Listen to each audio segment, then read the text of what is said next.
मेरा नाम माला है और मेरी उम्र 23 साल है। मेरी शादी को 3 साल हो गए, लेकिन मेरे कोई बच्चा नहीं है। मैं भगवान से हर समय प्रार्थना करती थी कि मुझे एक बेटा दे दे ताकि मैं उसके सहारे ज़िंदगी गुजार सकूं। मेरी सास बहुत जिद्दी स्वभाव की औरत थी। जब मेरी शादी हुई और मैं इस घर में आई तो पहले दिन से ही मुझे उनके रंग ढंग का पता चल गया था। पहले दिन से ही मेरी सास मुझसे अपनी हर बात मनवाती और अगर मैं नहीं मानती तो वह मेरे पति से मेरे खिलाफ भड़का देती। इस वजह से मैं बहुत परेशान रहने लगी। जब शादी के 3 साल बाद भी मुझे बच्चा नहीं हुआ तो मेरी सास ने मुझे बच्चे के ताने देने शुरू कर दिए। वह रोज़ मुझे कोई ना कोई ताना मारती, जिसे मेरा दिल टूट जाता। मैं बहुत ज़्यादा दुखी रहने लगी। मेरे पास इसका कोई हल नहीं था। मैं अपने मायके आई तो माँ को अपनी सारी मजबूरी के बारे में बताया। मेरी माँ मुझे एक साधु बाबा के पास लेकर गई और उनको मेरी मजबूरी के बारे में बताया। तो साधु बाबा ने कहा कि जब तुम्हारी सास तुमसे कुछ बोले और तुमसे कोई झगड़ा करे तो तुम चुप रहा करो, लड़ाई अपने आप ख़त्म हो जाएगी। मैं वापस आकर अपने ससुराल आ गई और हमेशा की तरह काम में व्यस्त रहने लगी। अब मुझे समझ आ गई थी कि सासू माँ मेरे बोलने के बाद ही बोलती थी। अगर मैं चुप रहूं तो वह खुद ही चुप हो जाती है। उस साधु बाबा की बात बिल्कुल सच थी। मैं सासू माँ की किसी बात का जवाब नहीं देती थी, सुना अनसुना कर देती थी। कुछ ही दिनों में घर में एकदम सुकून सा हो गया था। लेकिन फिर तभी सासू माँ पर घर के वारिस का भूत सवार हो गया कि मुझे तो बस मेरा वारिस चाहिए, कुछ भी हो जाए, तुम बांझ हो। इस तरह की बातें मुझे सुनाने लगी और मैं बस खामोश से अपने दुख के आंसू पीती रही। मैं बुरी तरह से परेशान हो गई थी।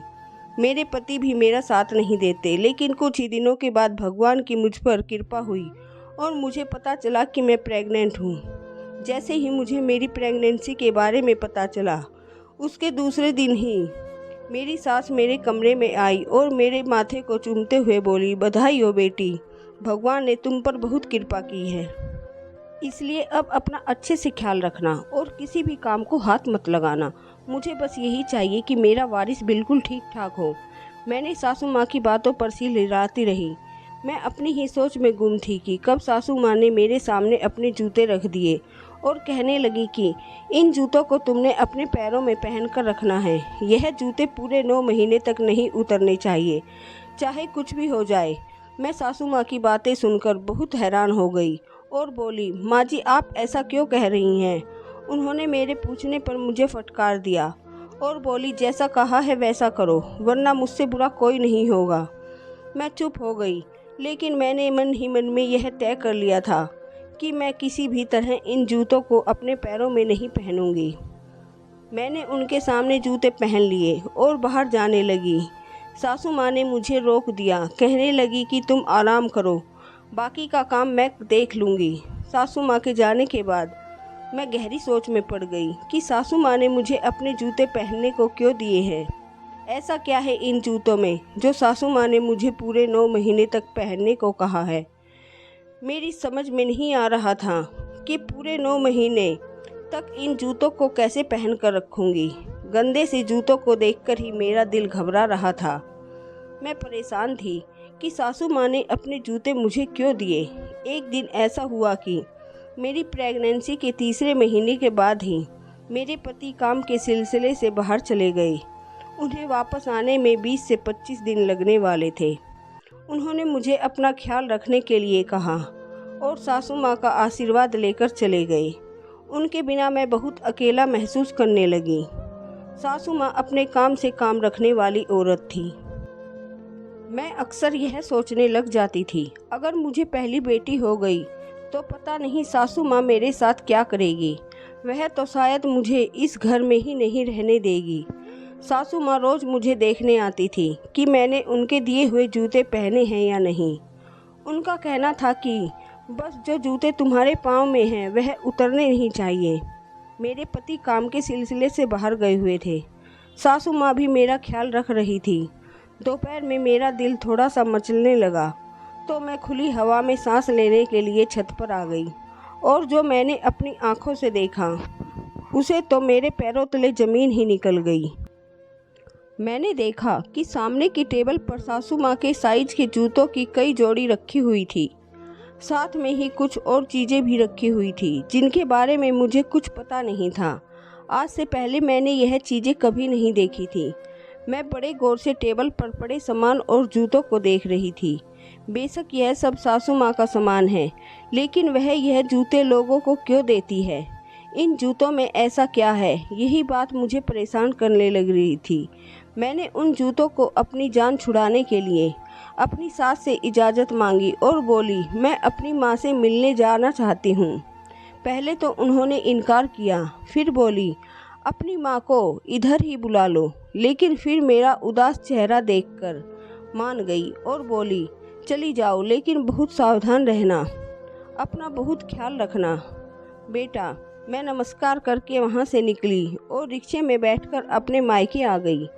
मैंने माँ को बताया कि किस तरह सासू माँ का ज़बरदस्ती मुझे अपने पुराने जूते पहनने पर मजबूर करती है। मेरी माँ, मेरी बातों से मैं खुद ही अचरज में पड़ गई कि यह क्या मामला है। मैंने माँ से कहा कि मार्केट चलते हैं, मुझे किसी भी तरह इन जूतों से अपनी जान छुड़वानी है। माँ मुझे मार्केट लेकर चली गई। वहाँ से मैंने बिल्कुल वैसे ही जूते खरीदे जैसे मेरी सास के थे।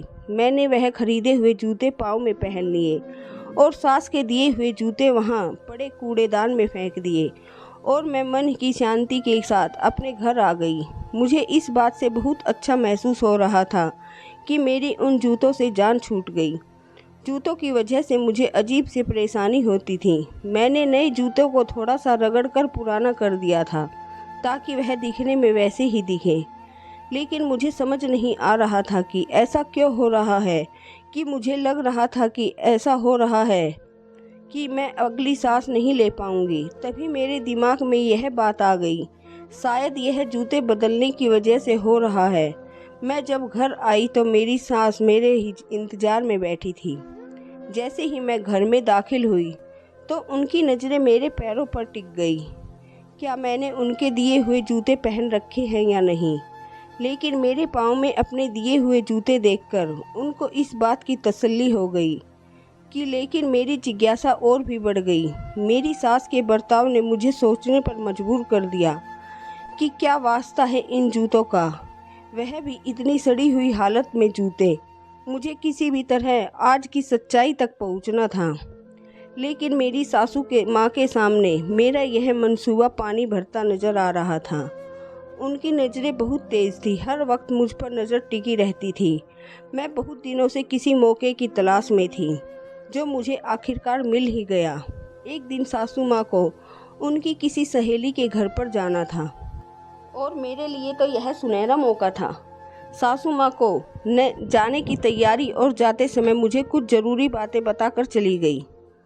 उनके जाने के बाद मैं उनके कमरे में आई और उनका पूरा कमरा देखने लगी कि शायद मुझे उन जूतों के रहस्य के बारे में कुछ पता चल जाए। मैं बहुत चिंतित अवस्था में इधर से उधर घूम रही थी। तभी मेरी नज़र अलमारी के ऊपर रखी धूल भरी किताबों पर पड़ी। मैंने हैरानी से उन किताबों की तरफ देखा, क्योंकि मेरी सास तो 5वीं तक ही पढ़ी थी, तो यह किताबें कौन पढ़ता है। यह बात तो मेरे लिए सोचने लायक थी। मैंने अलमारी के ऊपर से वह किताबें नीचे उतारी जो देखने में काफ़ी पुरानी लग रही थी। मैंने पहले तो लगा कि मैं उनको ना खोलूं, लेकिन सच्चाई से पर्दा उठाना भी ज़रूरी था। मैंने जैसे ही किताबें खोली तो आश्चर्य से मेरी आंखें खुली की खुली रह गई।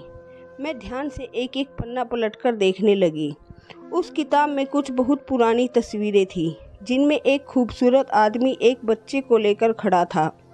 लेकिन वह एक बात इस किताब में अजीब थी, जो कि हर तस्वीर के पीछे जूते बने हुए थे, जैसे वह किसी खास मकसद के लिए बनाए गए हैं। मैंने सासू माँ के आने से पहले सारा कमरा समेटा और बाहर आ गई। मेरा दिल बहुत घबरा रहा था, जैसे कि कहीं कुछ गलत है जिससे मैं अनजान हूँ। लेकिन क्या सासू माँ के जूतों का क्या राज है? कौन सी ऐसी वजह है जिसकी वजह से उन्होंने मुझे अपने पुराने जूते पहनने को दिए हैं? मैं हर रोज़ अपने भगवान से एक ही चीज़ मांगती थी कि हे भगवान, मुझे अच्छी और नेक औलाद देना। सासू माँ घर आ गई थी और जब से आई थी अपने कमरे में बंद थी। मैं हैरान हो गई थी, क्योंकि जब से वह आई थी वह बहुत खामोशी से बैठी थी। मुझे अंदाज़ा लगाने में देर न लगी कि वह कुछ परेशान हैं। 2 घंटे बाद खाना तैयार होते ही मैं सासू माँ को बुलाने उनके कमरे में गई। मैंने सासू माँ को बहुत आवाज़ लगाई, लेकिन कोई जवाब नहीं मिला। मुझे लगा कि सासू माँ सो रही है। मैं वापस आ गई। रात के 10 बजे का वक्त था। मैं किचन में दूध गर्म कर रही थी। तब मैंने देखा सासू माँ कंबल ओढ़े, चेहरा ढक के धीरे धीरे कदम उठाती कहीं जा रही थी। मैंने एक नज़र घड़ी पर मारी तो 10 बज चुके थे। मैं हैरान थी कि सासू माँ रात के इस वक्त कहाँ जा रही हैं। जब से वह आई है अपने कमरे से अब बाहर निकली थी। मैंने दूध का चूल्हा बंद किया और सासू माँ के पीछे चलने लगी। सासू माँ अपना इलाका छोड़कर किसी एक सुनसान जगह पर आ गई थी। सासू माँ चलते हुए एक टूटे फूटे दरवाजे के सामने रुकी, उसे खटखटाने लगी। कुछ ही देर बाद अंदर से एक 50-55 साल का आदमी बाहर निकला और सासू माँ से कुछ बातें करते करते अंदर तक लेकर चला गया। मैं हक्की बक्की होकर यह सब देख रही थी। मेरे सोचने समझने की सारी ताकत खत्म होते जा रही थी। आखिर माँ रात को 10 बजे के बाद इस घर में क्या कर रही हैं? क्या मकसद है उनका यहाँ आने का? एक और बात अजीब थी। सासू माँ घर से निकलते वक्त एक बैग भी अपने साथ लेकर निकली थी, लेकिन उसमें क्या था यह मैं देख नहीं पाई थी। मैंने उस इमारत की तरफ अपने कदम बढ़ाए और दरवाजे की टूटी हुई दरार के अंदर जांचने की कोशिश करने लगी। मेरी आंखों को कुछ भी दिखाई नहीं दे रहा था कि अचानक मुझे ऐसा महसूस हुआ कि किसी ने मेरे कंधे पर हाथ रख दिया हो। मेरी तो मानो जान ही निकल गई। मैंने चिल्लाने की कोशिश की, लेकिन मेरे मुंह से आवाज़ भी नहीं निकल रही थी। मैंने डरते डरते पीछे मुड़कर देखा तो डर के मारे मेरी आंखें बाहर निकलने वाली थी। मेरे बिल्कुल पीछे सासू माँ खड़ी थी, जो मुझे अजीब से अंदाज में देख रही थी। मैं तो बेहोश होने वाली थी। मैं हैरान परेशान थी और सासू माँ को देख रही थी। मेरे सामने ही तो वो अंदर थी और बाहर कैसे आ गई? सासू माँ ने बिना कुछ कहे मेरा हाथ पकड़ा और मुझे घर लेकर आ गई। घर आकर वह मुझ पर चिल्लाने लगी, क्या करने गई थी तुम वहाँ? मेरा पीछा करने की हिम्मत कैसे हुई? घर तो संभाला नहीं जाता और अब देखो मेरी जासूसी पर उतर आई हो। मैं सासू माँ की बातों से डर गई। मुझे लगा कि अब सासू माँ मुझे जिंदा नहीं छोड़ेगी। मैं उनसे माफ़ी मांगने लगी। उन्होंने मेरी बातों का कोई जवाब नहीं दिया और अपने कमरे में जाकर खुद को बंद कर लिया। मैं बहुत डर गई थी क्योंकि मेरे पति के आने वाले थे। मुझे बस यही डर सताए जा रहा था कि माँ अब ना जाने उनको क्या पट्टी पढ़ाएगी। मैं अपने कमरे में आकर बैठी और अपनी माँ को फ़ोन लगा दिया। मैंने माँ को सारी बात बताई। माँ खुद बहुत हैरान थी कि मेरी सास यह क्या बोल रही थी। मैंने माँ से कोई तरीका पूछा जिससे मेरी सासू माँ का मूड अच्छा हो सके, जिस पर माँ ने मुझे सास के लिए अच्छा सा खाना बनाने के लिए कहा। मैंने रात का खाना बनाया और अपनी सास के कमरे का दरवाज़ा खटखटाया। उन्होंने दरवाज़ा खोला और गुस्से वाले अंदाज में बोली, क्या है? क्यों इतनी देर से दरवाज़ा पीट रही हो? मैंने सासू माँ का हाथ पकड़ा और बोली, माँ जी मैंने आपके लिए बहुत स्वादिष्ट खाना बनाया है, सब आपकी पसंद का है। सासू माँ ने मुझे घूर कर देख रही थी, जैसे कुछ बताना चाहती हो। मैंने सासू माँ का हाथ थामा और उनको लेकर टेबल पर आ गई। मैंने सासू माँ की प्लेट में बिरयानी निकाली थी कि बाहर से दरवाजे पर दस्तक हुई। मैं दरवाज़ा खोलने जा रही थी कि सासू माँ बोली, तू बैठ मैं खोलती हूँ। सासू माँ ने दरवाज़ा खोला तो सामने मेरे पति हाथ में बैग लेकर खड़े थे। मैंने उनको नमस्कार किया और खाने के लिए प्लेट लगाने लगी, लेकिन वह फ्रेश होने के लिए बोले कमरे में चले गए। अंदर मेरा दिल बहुत घबरा रहा था। अब ना जाने सासू माँ क्या कहेंगी इनको। हम सब ने आराम से खाना खाया और मेरे पति सासू माँ को सफ़र की बातें बताने लगे। मैं उन सब से बेखबर अपने ख्यालों में ही खोई हुई थी।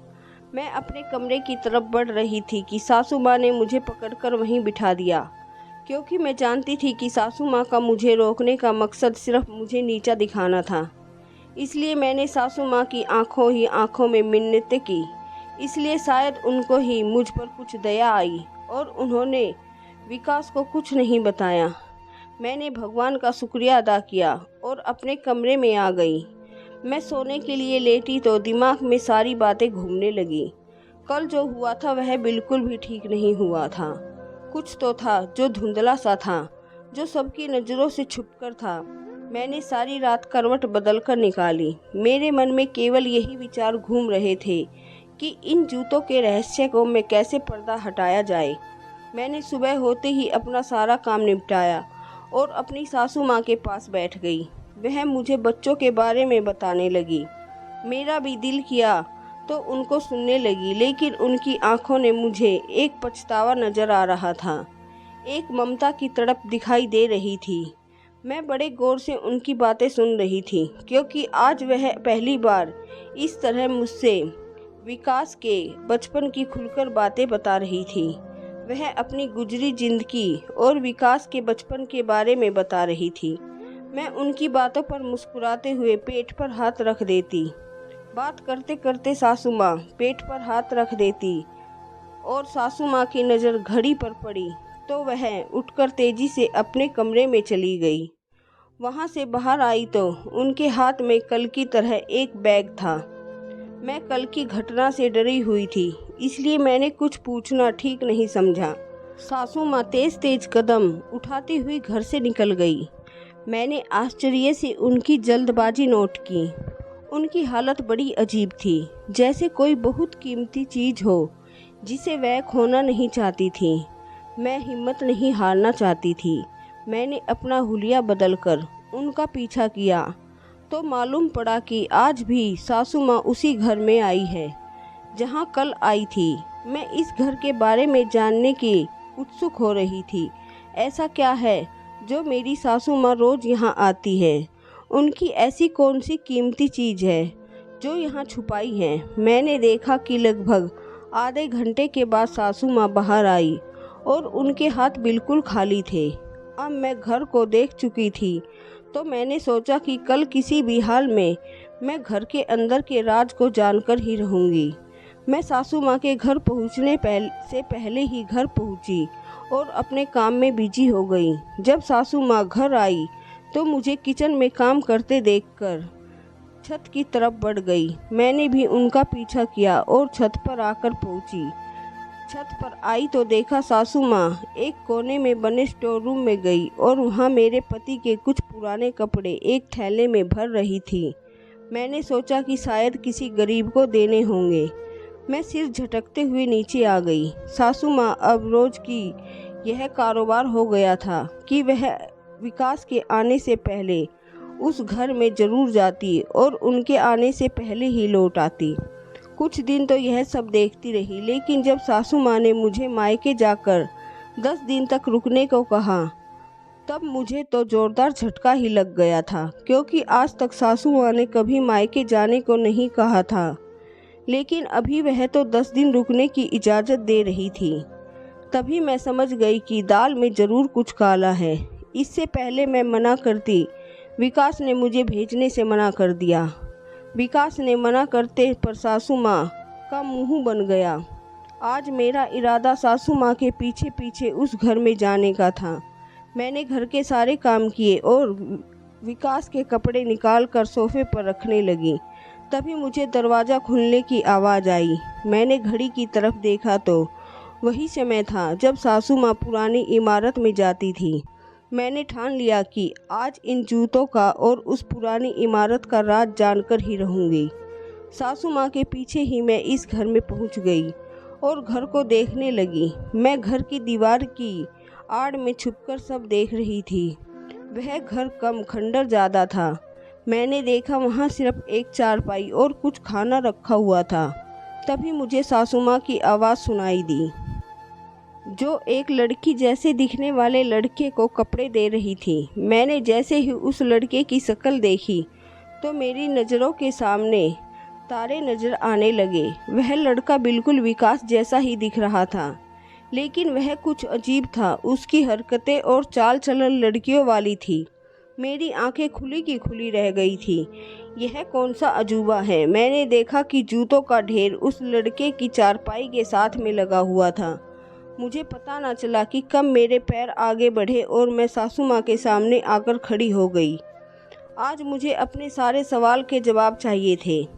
मैंने सासू माँ से पूछा, यह सब क्या है?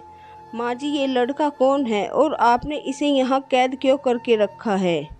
मेरी बात सुनकर सासू माँ के चेहरे का रंग उड़ गया। उन्होंने पता चल गया कि मैं सब जान चुकी थी। सासू माँ नीचे बैठते हुए गम को मिटाते हुए बोलने लगी, मेरी शादी के 2 साल बाद मेरी सास को सिर्फ वारिस चाहिए था। वह मुझे डॉक्टर हकीम के पास लेकर गई और उसकी दवाई के डोज पूरा करने के बाद मैंने 2 जुड़वा बच्चों को जन्म दिया, लेकिन एक बच्चा तीसरे जिन्स का था। जब दोनों बच्चे धीरे धीरे बड़े होने लगे तो उसके रहन सहन में बदलाव होने लगा। जब मेरी सास को यह पता चला तो उन्होंने मुझे कहा, इस बदनामी को मेरे घर से निकाल कर बाहर करो, वरना खुद भी यहाँ से चली जाना। मैं बहुत रोई, लेकिन उनको मुझ पर जरा भी तरस नहीं आया। मेरे पति ने भी दिन रात मुझ पर जुल्म किया और इसे अपनी औलाद मानने से इनकार कर दिया। मैंने भगवान से प्रार्थना की कि मेरा कोई सहारा बने। मेरे पति ऐसे बच्चा पैदा करने की वजह से मुझे तलाक दे चुके थे। मैं दोनों बच्चों को लेकर शहर आ गई, लेकिन जहां बदनामी के डर से मैंने अपने बच्चे को छुपा कर रखा। दुनिया बहुत जालिम है। जब सबको मालूम पड़ा तो हमें सुकून से ना रहने दिया। मैंने विकास पर भी लोग के ताने कसते थे। फिर मैंने इस आदमी की मदद ली और इससे भगवान का ध्यान करवाने लगी। यह जो भी आशीर्वाद देता सच हो जाता। एक दिन मेरी एक ऐसी औरत से मुलाकात हुई जिसकी 7 बेटियां थी। वह बहुत गरीब थी।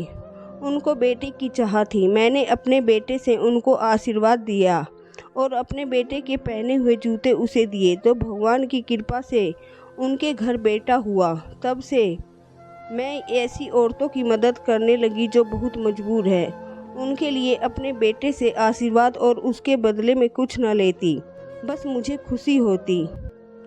मेरा बेटा किसी के काम आ रहा है। इसी तरह मैं यह सब चलता रहा और जब तुम प्रेग्नेंट हुई तो मैंने तुम्हें मेरे बेटे के जूते पहनने को दिए ताकि तुम्हें भी बेटा पैदा हो। लेकिन मैंने कभी किसी को यह नहीं बताया कि यह जूते मेरे बेटे के हैं। मैं उनको यह जूते अपने बेटे के पैरों से निकाल कर देती थी। अब तुम यह राज जान गई हो तो तुम्हारे सामने हाथ जोड़ती हूँ, मेरे बच्चे के बारे में किसी को मत बताना। सासू माँ सिसकियाँ लेते हुए रो रही थी। मैंने हल्के से उनके कंधे पर हाथ रख दिया और बोली कि माएँ ऐसी ही होती हैं। मेरा दिल आज खून के आंसू रो रहा था। पीछे खड़ा विकास का भाई मुझे डरते हुए देख रहा था। मैंने उसे भी प्यार से अपने पास बुलाया और खूब प्यार किया। मैं दिल में सोच रही थी कि लोग बुरे नहीं होते, उनको बना दिया जाता है। ऐसे लोगों का एक आशीर्वाद आपकी रूठी हुई किस्मत को आपकी खुशनसीबी में बदल सकता है।